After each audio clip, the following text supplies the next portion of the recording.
Olá, gente. A graça e a paz, tudo bem?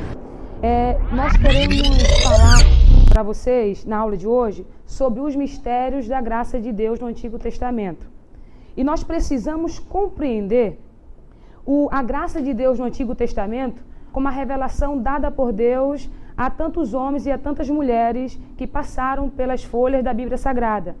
Porque será que um Deus do Novo Testamento, tão gracioso, não é o mesmo Deus do Antigo Testamento cheio de graça? Muitas das vezes, eu já ouvi falar de pessoas falando que Deus não é o mesmo Deus do Antigo Testamento. Algumas pessoas chegaram até a comunicar que existiam dois deuses. Mas por que deuses? Porque o Deus do Antigo Testamento não era o mesmo Deus do Novo Testamento. Só que eu preciso fazer com que você possa entender que o Deus do Novo Testamento, ele expandiu a graça de Deus nesse novo evangelho. Eu preciso que você compreenda, para que a nova aliança, a revelação seja plana, a revelação seja completa, a revelação seja abundante. A graça de Deus, ela veio desde o início de tudo. É preciso que você possa compreender isso.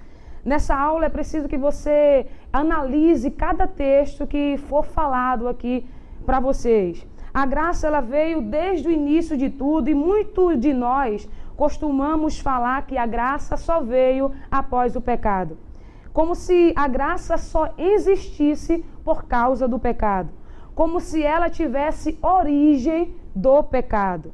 Tem alguns que chegam até a associar a graça ao pecado. Mas preste bem atenção.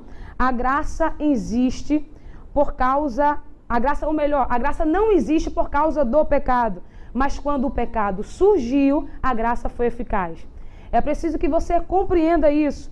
A graça não existe porque eu pequei. Mas porque eu pequei, fez com que a graça fosse eficaz para a minha vida. É preciso que você que está em casa compreenda isso.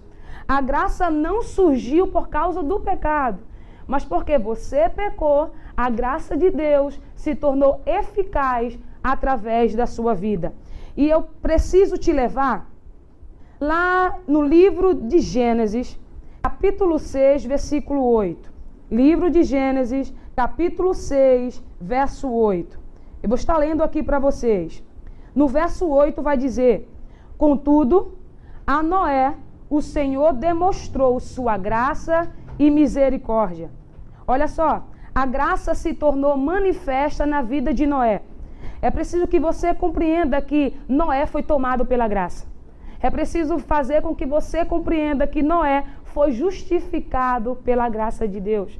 É preciso fazer com que você compreenda que Noé foi alcançado pela graça de Deus diante de um mundo pecaminoso, diante de pessoas pecaminosas. Deus achou graça na vida de Noé e por isso Noé alcançou a graça de Deus. Noé foi um homem justo, um homem temente a Deus, justo porque ele foi temente a Deus. Mas Noé também errou, mas Deus achou graça em Noé.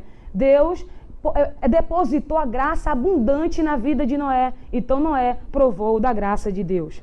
Então olha só, nem havia a aliança que nós chamamos de aliança velha. E Noé já havia provado da graça de Deus. Eu não vou entrar em muito detalhe nesse texto, porque você conhece a história de Noé. Eu não vou entrar muito em detalhes nesse texto, porque você conhece a história da graça de Noé. Eu vou entrar em alguns textos que você talvez não compreenda muito bem sobre a graça nesses homens. Então, olha só. A graça também se manifestou na vida de quem? Na vida de Abel. E eu preciso fazer com que você entenda isso. Abel provou da graça de Deus. Abra comigo, aí você que está em casa, em Gênesis, capítulo 4. Vou estar lendo para vocês aqui. Gênesis, capítulo 4, verso 3. Gênesis, versículo 3 do capítulo 4. Diz assim, ó. Passando o tempo, Caim apresentou alguns produtos do solo em oferta ao Senhor. Abel, por sua vez, ofereceu as primícias e a gordura do seu rebanho. Ora, o Senhor aceitou com alegria a Abel e a sua oferta. Todavia, o Senhor rejeitou a oferta de Caim. Desde quando eu me tornei cristã, eu ouvi sempre pessoas falarem que Deus rejeitou a oferta de Caim, porque a oferta de Caim estavam estragados. Desde quando eu me tornei cristã, eu ouvi falar que Deus ele rejeitou a oferta de Caim, porque Caim não entregou a primícia da sua oferta. Desde quando eu me tornei cristã, eu ouvi falar que Deus rejeitou a oferta de Caim, porque Caim entregou o que estava fora de tempo. Mas eu preciso fazer com que você entenda uma coisa. No termo original, vai estar dizendo o seguinte, que no cabo de dias, Abel apresentou a sua oferta. E no mesmo dia, Caim também apresentou a sua oferta. Só que Caim apresentou a sua oferta do solo da terra. E Abel apresentou a sua oferta do rebanho. Do rebanho é o cordeiro. Eu preciso fazer com que você entre no texto comigo e compreenda uma coisa. Essas ofertas eram ofertas, só que Deus só ia aceitar, não era exatamente a oferta, mas a pessoa que estava oferecendo a oferta. Agora, por quê? Qual foi o motivo que Deus rejeitou Caim e a sua oferta e Deus aceitou a oferta de Abel e aceitou Abel como oferta? Eu preciso fazer com que você entenda isso. A oferta aqui simboliza a oferta de redenção. É isso que você precisa entender. Então Deus não iria aceitar obra humana na sua redenção. Qual é o seguinte, irmã Patrícia? Eu vou te dar uma dica. Na obra humana, ou seja, na obra do homem, porque Caim ofereceu a obra humana. O que Caim ofereceu foi semente. Caim semeou, Caim lavrou a terra, Caim cuidou da terra e Caim regou da terra, Caim lavrou a terra, Caim preparou o solo, Caim começa a tirar aquela oferta para entregar para Deus. Por que obra humana? Porque foi Caim que cuidou. Por que obra humana? Porque foi Caim que lavrou. Por que obra humana? Porque foi Caim que preparou a terra. E Abel ofereceu agora um cordeiro. E Abel não era a redenção humana, Abel entregou da redenção divina, porque o cordeiro não foi o homem que proveu, o cordeiro foi Deus que proveu. O cordeiro foi Deus que entregou a Abel. O cordeiro proveu de Deus. É preciso que você entenda isso, que a obra humana Deus não aceitou, que foi a obra de Caim. Agora a obra de Abel, que não é a obra de Abel, mas a obra que Deus entregou a Abel, Deus aceitou da sua obra. É preciso fazer com que você entre no texto para aprender uma coisa.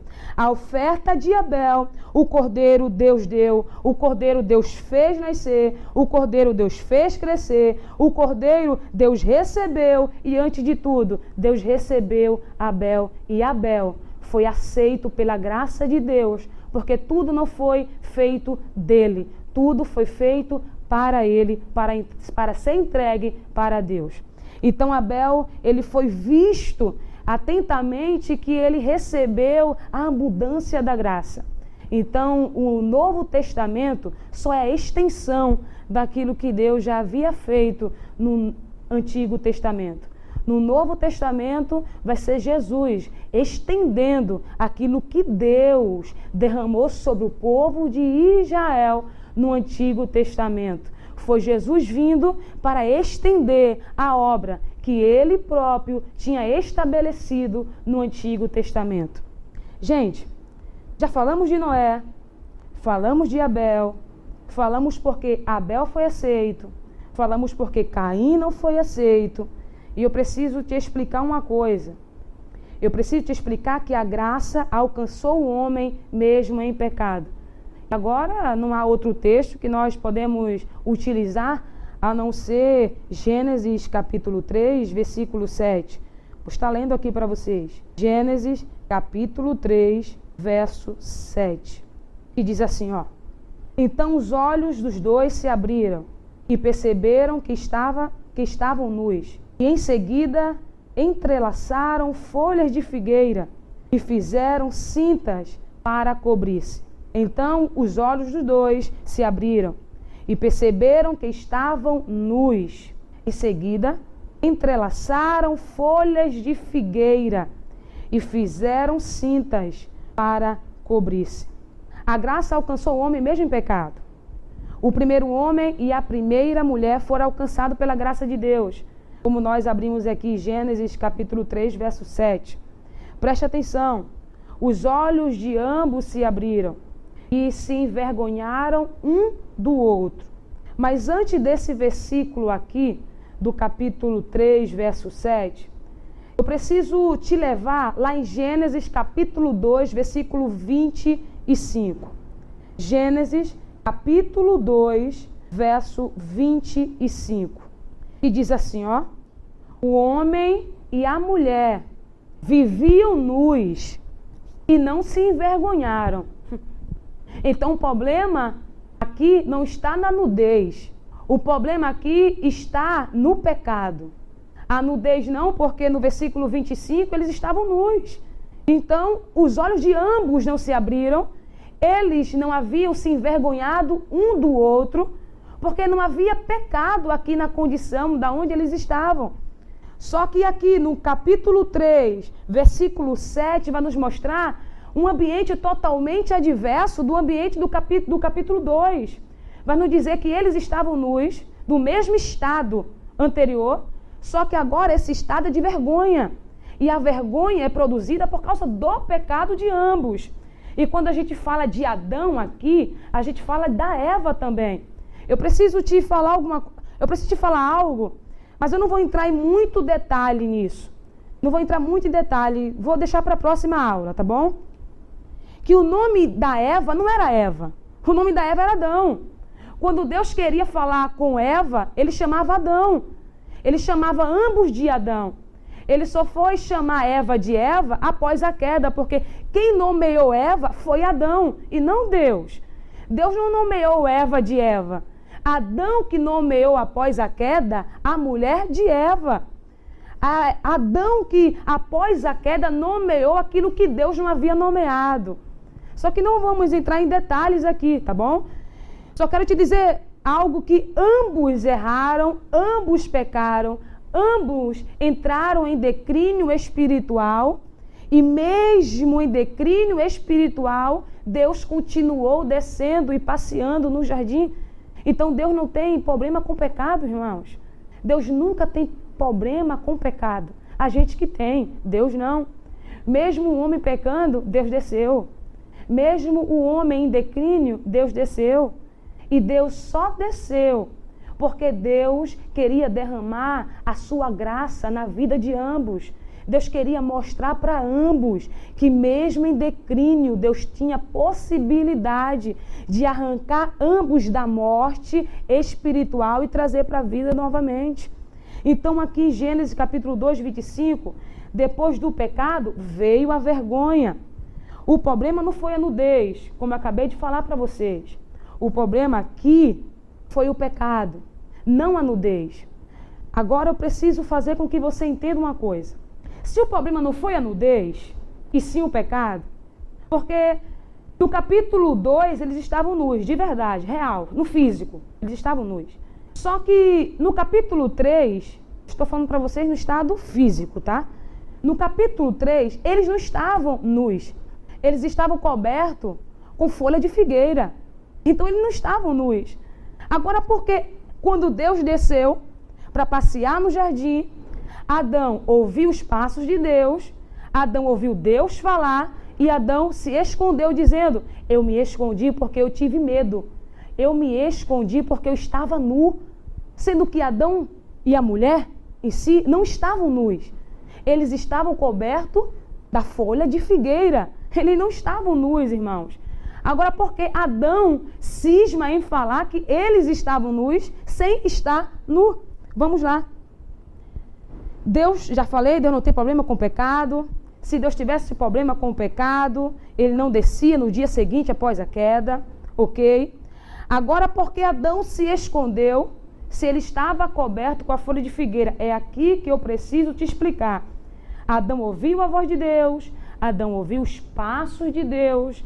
Adão ouviu a essência que Deus estava passeando no jardim. Adão sentiu que Deus queria relacionamento de novo e mesmo assim ele se escondeu. Por quê? Se ele se escondeu dizendo que estava nu, sem estar nu. Vamos lá. Vamos entrar em uma resposta um pouco próxima à resposta que eu falei sobre Abel e Caim, tá? A obra do homem só pode cobrir o pecado diante dos homens. Eu vou te explicar por quê. Porque quando Adão estava nu, físico. Ele não havia pecado ainda. Ele não havia estado em um estado de queda. Só que lá no capítulo 3 de Gênesis, Adão se esconde. E Adão diz que ele estava nu sem estar nu. Sabendo que Adão, enquanto Deus não desceu, eles estavam cobertos com a figueira e eles não haviam se envergonhado mais. Por quê? Porque a figueira que cobria Adão só estava coberto em Adão quando só Eva estava no jardim. Então, a figueira cobriu o pecado de ambos. Só que quando Deus desceu, a figueira deixou de cobrir aquilo que Adão havia coberto diante dos homens. Aí eu vou repetir para vocês. A obra do homem só pode cobrir pecado diante dos homens. Diante deles, eles haviam coberto o pecado. Mas quando Deus veio, não puderam esconder o que haviam escondido entre eles. Eles estavam cobertos. Mas quando Deus chega, era como se eles estivessem nus. Por isso que Adão diz, eu estou nu, eu me escondi. Eu ouvi a tua voz, eu senti a tua aproximação aqui no jardim e eu fui para trás da árvore. Eu me escondi da tua presença porque eu estava nu, sendo que Adão agora diz que estava nu e estava coberto com a figueira. E entrou em um pouco de contradição aqui.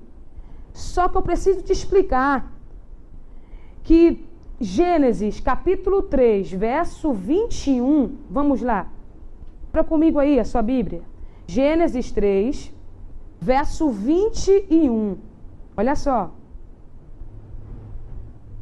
Fez Yahvé túnicas de pele, e com elas vestiu Adão e Eva, sua mulher. Fez Yahvé túnicas de pele, e com elas vestiu Adão e Eva, sua mulher. Adão havia se coberto com folhas de figueira que ele próprio cortou e fez a sua vestimenta. Agora Deus vai mostrar da sua graça, que não foi o homem que vai fazer agora. Perceba, fez Deus, olha só o texto, capítulo 3, verso 21. E não o homem, roupas de pele e os cobriu. O que se chama isso, gente? Se chama graça de Deus, porque eles não mereciam. Eles estavam em um estado de desobediência, estado pecaminoso, eles estavam no seu espírito mortos, moribundos em pecado, e a graça cobriu o homem, mesmo em um estado pecaminoso. Não foi por obras, porque se fosse por obras, Adão já havia recebido a graça quando ele próprio se cobriu com a folha de figueira. Foi Deus que quando pegou a pele do animal e cobriu Adão, foi quando ele estava cobrindo Adão, a graça havia sido derramada sobre a vida da Eva e sobre a vida de Adão. Era como se Deus estivesse dizendo, a tua obra não tem feitura alguma e nenhum efeito aqui nesse jardim. Era como se Deus estivesse dizendo para Adão e para Eva, tudo que você faz não vai trazer para a tua vida a graça. A graça não é por aquilo que eu faço. A graça é por aquilo que Deus faz, mesmo sem a gente merecer. Em um estado pecaminoso, Deus derramou a sua abundante graça sobre a vida dos dois. Então vamos lá, vamos seguir em frente. Eu posso definir a graça? Eu posso definir a graça? É minha definição, tá? Minha definição. A minha definição, o que significa graça? É tudo dado por nada a quem nada merecia. Eu não merecia, você não merecia, Nós não merecíamos, mas Ele nos deu. E Ele nos deu quem?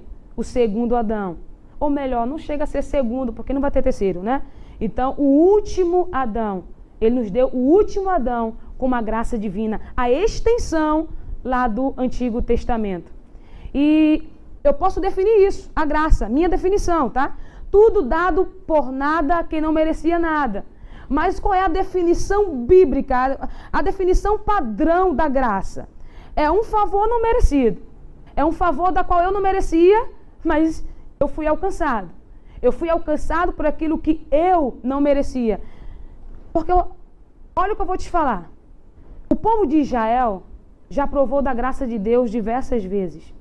Deus, ele foi colocado contra a parede. Deus, ele foi, vamos usar a nossa linguagem, né? Humilhado dentro do povo de Israel. Em Gênesis 11 vai mostrar sobre a Torre de Babel.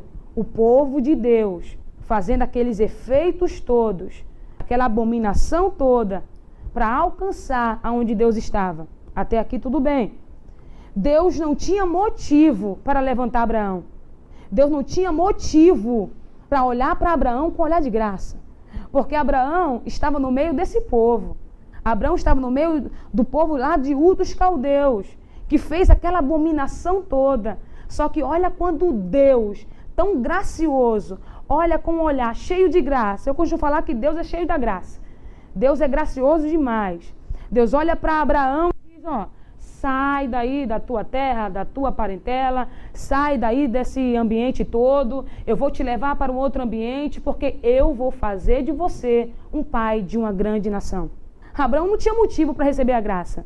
Só que olha quando Deus olhou para Abraão, era Deus dizendo, eu vou fazer você provar a minha graça, Abraão. Eu vou provar você que está no meio da lei, ambiente da lei, fazer você provar a minha graça estando nesse estado. E Abraão foi alcançado pela graça divina, lá em Gênesis capítulo 12. Sendo que lá em Gênesis capítulo 11, o povo humilhou a Deus. O povo se voltou contra Deus. O povo usou tudo que Deus havia dado a eles contra o próprio Deus. Isso é complicado de entender. Só que isso é extensoso demais, isso é grandioso demais. Quando a gente vai provar daquilo que Deus deu para o povo lá do Antigo Testamento. Eu quero mergulhar com você, já que a gente está estudando sobre os mistérios da graça. Isso aqui é profundo demais para mim. Eu quero mergulhar com você lá no texto que nós conhecemos demais, que é a vida de Moisés. Nós conhecemos demais a vida de Moisés, nós conhecemos demais a história de Moisés, que para mim é extraordinária. E eu preciso que você entre comigo em Deuteronômio, capítulo 3. Deuteronômio, capítulo 3, verso 21. 21 não, vamos para o verso 23, tá bom? Deuteronômio, capítulo 3, verso 23. Vamos lá. Olha o que diz aqui nesse texto. Sendo que Deus nega o pedido de Moisés, tá? Roguei então a Iavé. Olha o que Moisés vai dizer. Roguei então a Iavé. E outra versão é implorei, que chega a estar mais próximo do original. Implorei então a Iavé. Ó eterno Deus, meu soberano Senhor, começaste a mostrar o teu servo tua grandeza e o poder da tua mão, pois que com a força divina há nos céus ou na terra que posso realizar as tuas obras e os teus sinais prodigiosos.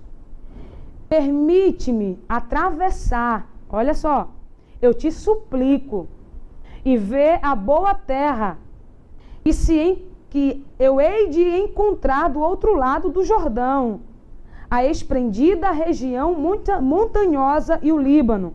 Olha só, verso 25, hein? Permita-me atravessar, eu te suplico. Aqui era Moisés entrando em oração para Deus e pedindo em súplica. Esse texto é glorioso demais, ao extremo. Porque aqui vai dizer que quando ele implora, ele roga a Deus. No original está implora, aqui está roga. Em outra versão está suplica. Mas é a mesma coisa. Moisés começa a oração pedindo o que estava fora do seu tempo. O tempo de Moisés era o tempo da lei. Só que Moisés começa agora a sair do seu tempo e a entrar em um tempo futuro, que era o tempo da graça. Era Moisés pedindo a graça de Deus, estando ele em um ambiente de lei. Olha só, a lei no Antigo Testamento, lá em Deuteronômio 28, vai dizer o seguinte: para eu ser abençoado, eu tenho que executar ordem divina. Deus aplica uma ordem, eu tenho que executar para eu ser abençoado. Eu não sou abençoado quando eu não faço nada. Eu só sou abençoado quando eu executo a ordem dada por Deus. Então aqui Moisés estava nessa lei aqui. Moisés, ele sabia que não poderia entrar na terra de Canaã. Moisés, ele sabia que não podia entrar. Por quê? Moisés desobedeceu a ordem divina. Qual era a ordem? Moisés, não fere a rocha, Moisés. Você vai conversar com a rocha. Você vai dialogar com a rocha, Moisés. Você vai agora conversar com ela, que ela agora vai jorrar água e vai alimentar os animais e toda a congregação. E olha só o que Moisés faz. Moisés não conversa com a rocha. Moisés faz o quê? Fere a rocha. Só que a ordem de Deus era: conversa. Você não pode ferir. Não fere, conversa. Conversa, não fere. Não fere, conversa. A ordem de Deus era: Moisés, você só vai conversar. Moisés, você só vai dialogar com a rocha. E ela vai dar água a Moisés. E ela vai alimentar os animais. E ela vai alimentar toda a congregação. Moisés desobedeceu. E por Moisés desobedecer, ele deixou de entrar na terra da qual Deus havia prometido. Aqui está o segredo. Moisés não estava no ambiente da graça, mas Moisés queria provar a graça. Moisés sabia que existia a graça. Moisés sabia que em um tempo futuro a graça ia vir com a extensão gloriosa. Só que Moisés sabia o que era graça. Por isso Moisés pede por graça. Moisés diz: eu suplico, eu te peço, me deixa entrar. Eu te suplico por graça. Gente, você tem que ler no original. O original vai dizer: eu rogo-te a ti, Senhor, por graça. Eu rogo-te que me faça entrar, me deixa entrar. Eu estou orando pela graça, eu estou orando pedindo graça. E Deus olha para Moisés e diz: não, você não vai entrar. Você vai preparar alguém chamado Josué e é ele que vai entrar em teu lugar.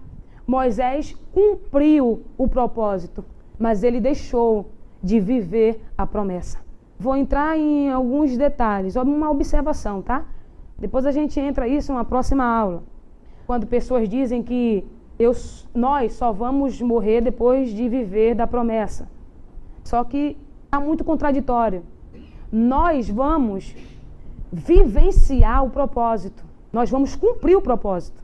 Mas nem todos que vai viver o propósito vai viver da promessa. Nem todos que vai vivenciar o propósito vai entrar na promessa. Irmãos, agora por que Moisés feriu? Moisés feriu porque estava com raiva. Porque o povo estava, na nossa linguagem, buzinando em seus ouvidos. E o que é o termo buzinar? É falar muito. É dizer: vai, Moisés.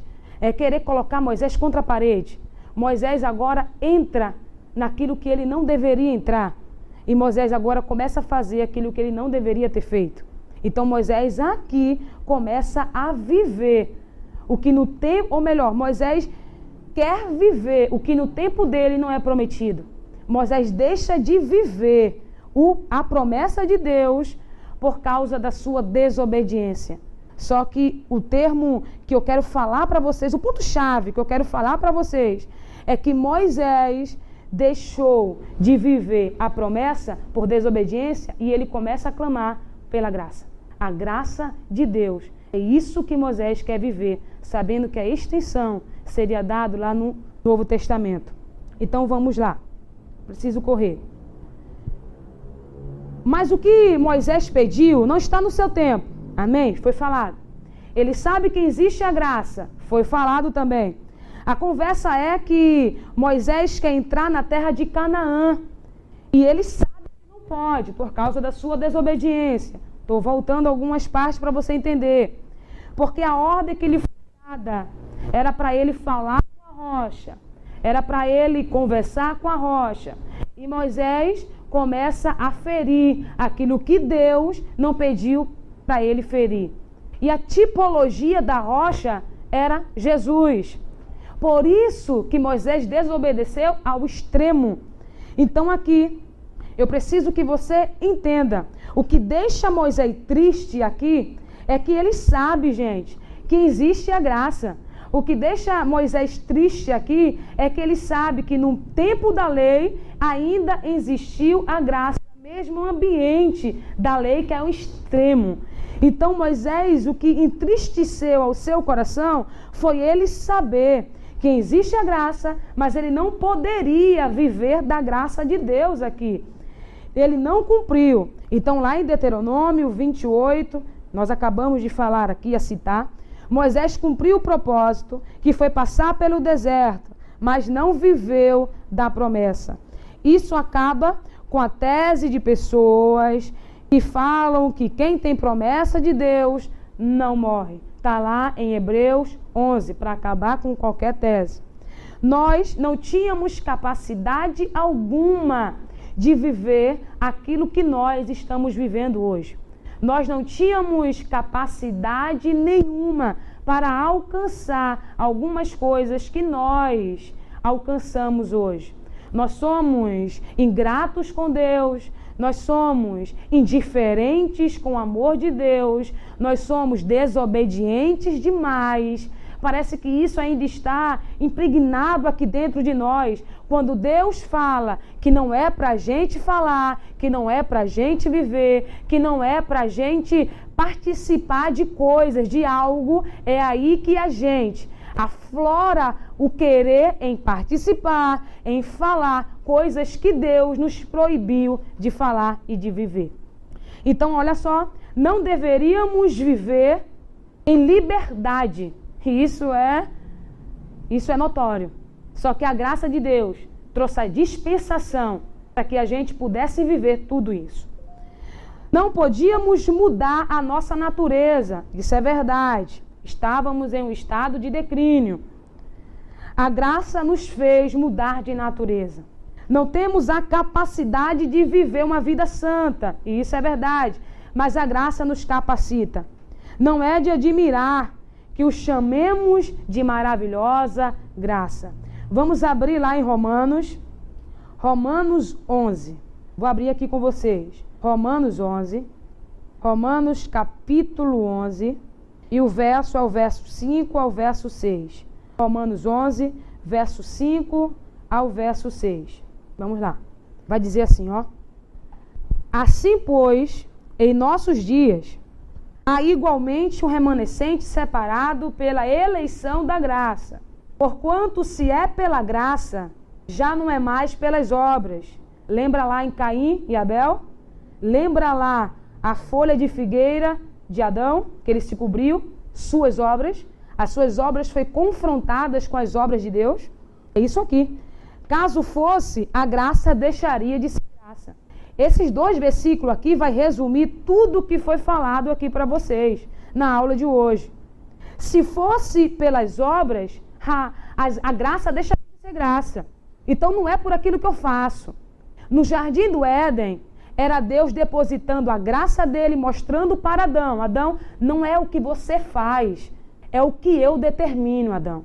Adão se cobrindo com as folhas de figueira, era Adão sinalizando para Deus. Olha só, eu estou coberto. Olha só, a obra foi minha, porque realmente a obra foi de Adão, ele que se cobriu. E agora vai nos mostrar que Deus fez pele de animal morto e cobriu Adão. Deus pegou a pele e cobriu, fez vestimenta para Adão. Então aqui vai entrar nesse versículo, porque se é pela graça, já não é mais pelas obras. As obras de Caim, lembra de Caim? Estou voltando para a gente começar a entender e a já finalizar. A obra de Caim foi a obra da terra que ele próprio plantou, que ele próprio semeou, que ele próprio cultivou e que ele próprio colheu. Foi tudo feito por Caim. E a obra aqui de Caim era obra humana. E Deus agora vai aceitar a obra de Abel, porque foi um cordeiro, foi um animal. Que não foi um homem que fez, foi o próprio Deus que fez. Foi o próprio Deus que fez nascer. E foi o próprio Deus que aquilo que ele fez e fez nascer, ele recebeu. Então há uma grande diferença aqui. A obra humana, Caim, e a graça de Deus, Abel. A obra humana, folhas de figueira, e a graça de Deus, pele de animal. Então, para concluir tudo isso, o mistério da graça. Abel viveu da graça, foi alcançado pela graça. O homem e a mulher foi alcançado pela graça, mesmo em estado pecaminoso. E Moisés queria viver da graça, mesmo em um tempo da lei, mesmo em um ambiente de lei. Não pôde viver por causa da sua desobediência. E Deus já estava preparando a graça para estender no Novo Testamento. É isso que você precisa entender. Nós estamos vivendo debaixo da graça de Deus e não debaixo da lei. Não é por aquilo que você faz. Não é aquilo que você faz de melhor da tua vida, da tua história, dentro da tua casa, aqui na igreja de Deus. Não é por mãos humanas. A graça de Deus é enviado pelo próprio Deus, porque eu não mereço, mas a graça nos alcançou. Eu quero que você feche seus olhos aí na sua casa. Eu quero orar com você. Quero finalizar com você essa aula. Eu quero que você possa sentir a graça de Deus aí, aonde você esteja. Seja lá na sala, seja lá na cozinha, fazendo as suas tarefas domésticas, seja lá onde você estiver, no trabalho. Eu quero orar pela tua vida. Sim, Senhor. Nós estamos aqui diante da tua graça maravilhosa que tem nos alcançado. E nós somos extremamente gratos a ti, Senhor, porque nós não merecíamos nada, nada, nada, nada. E mesmo assim, com o seu olhar misericordioso, o Senhor nos alcançou. Eu quero te pedir, Pai, vai de encontro a esta mulher, a este homem, a este adolescente, a esta jovem. Vai de encontro com a família Cairós, Senhor.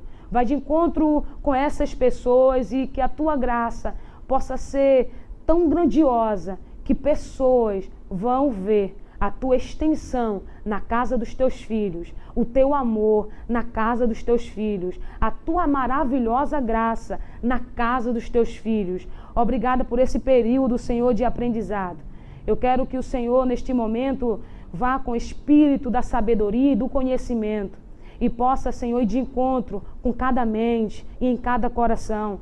Ó Deus, toma, Senhor, essas pessoas e traz para um ambiente de conhecimento da tua palavra. Que a tua palavra possa firmar os passos dos teus filhos a cada dia para a glória do teu nome. Em nome de Jesus, amém e amém.